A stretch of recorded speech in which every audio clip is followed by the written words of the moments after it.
Inkuru yanjye, my story. Uyu ni umwanya tugiye gukurikira inkuru y'umukobwa witwa Samantha. Umukobwa wahuye n'ibibazo, umukobwa ubu ngubu ufite ubuhamya bukomeye cyane. Iyi nkuru ni ndende ariko tugiye kubagezaho agace ka mbere n'agace ka kabiri, tuzakabagezaho ubutaha ndetse n'agace ka gatatu.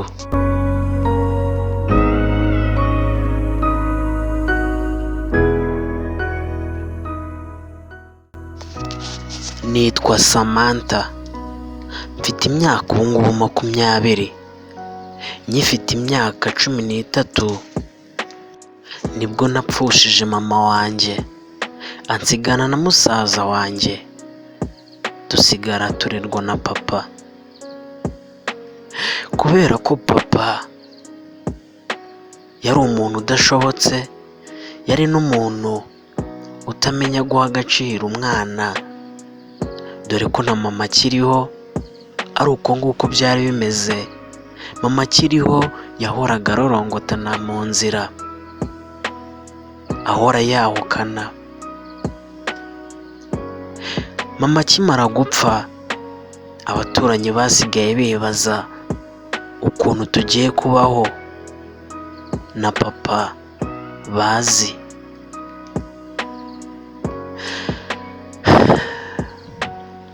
Inshuti za mama zaje kudusaba papa ngo batujyane baturere, yabamereye nabi, bahava batumva batareba inyuma.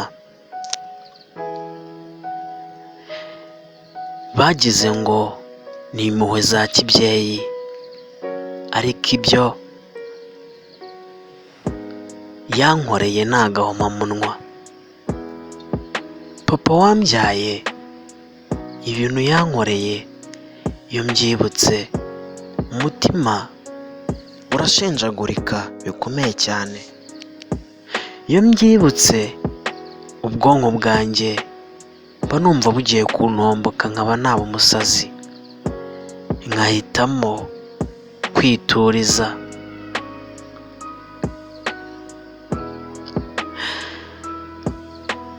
Papa wambyaye, mama amaze gupfa, ndabyibuka hari hashize ukwezi. Muri iryo joro hari ku munsi wa gatandatu, kubera ko ntararanaga na musaza wanjye, musaza wanjye yararanaga na papa.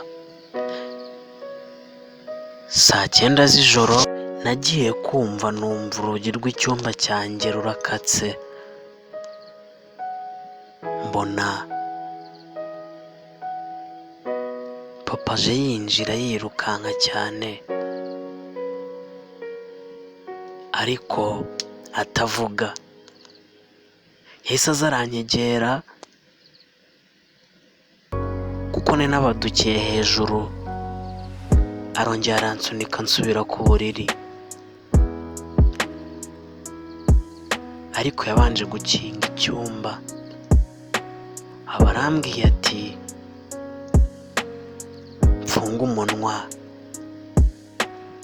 Sinibeshye ngo ndasakuza. Papa atangiye kunkuramo imyenda, dore ko nari naraye nambaye. Ndamubaza nti se urimo uranshakaho iki? Barambwiye ati wibeshye uvuge, ndakwereka,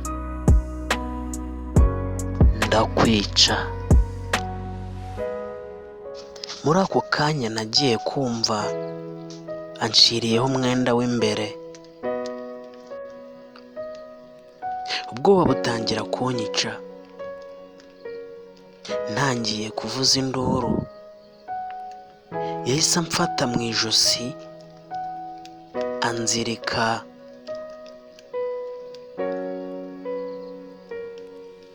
umupira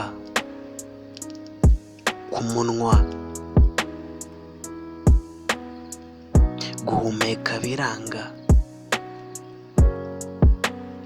atangira kunyica urubozo kandi yaranyibyariye. Wakwibaza ngo ni ibihe byakurikiye?